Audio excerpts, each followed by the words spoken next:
那张坏了的灯泡还没换，像我一直没改的坏习惯。你走后，房间变得特安静，电视中的声音都变得格外刺耳。超短，窗外又飘着雨，是3月还是4月了？我已经懒得区分了，反正你说的那句晚安，也很久没有再听觉了。每个想你的夜晚，我都熬着，手机开着，对话框还停在最后一句。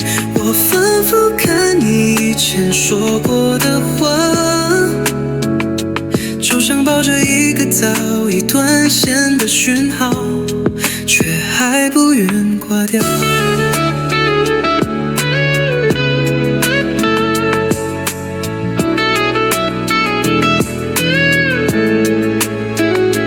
你留的杯子还在，我没动，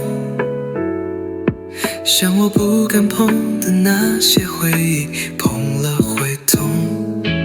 不碰也不是没在心里翻它。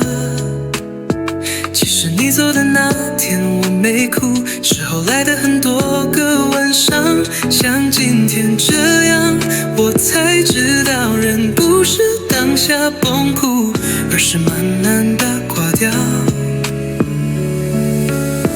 每个想你的夜晚，我都熬着，手机开着，对话框还停在最后一句。我反复看你以前说过的话，就像抱着一个早已断线的讯号，却还不愿挂掉。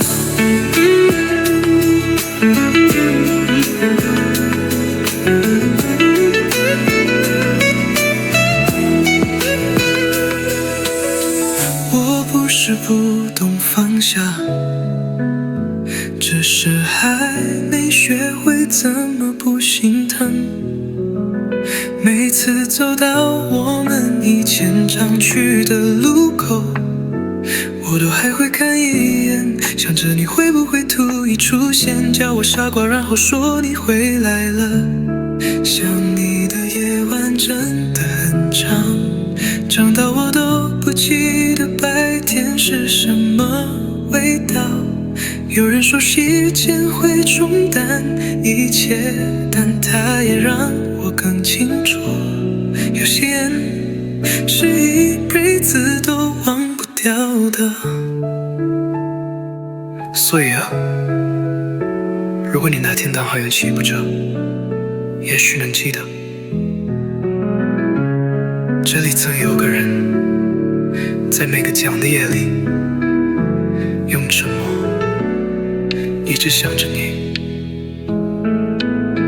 简单的钢琴3和弦慢拍进入，空气它临走鼓起让位，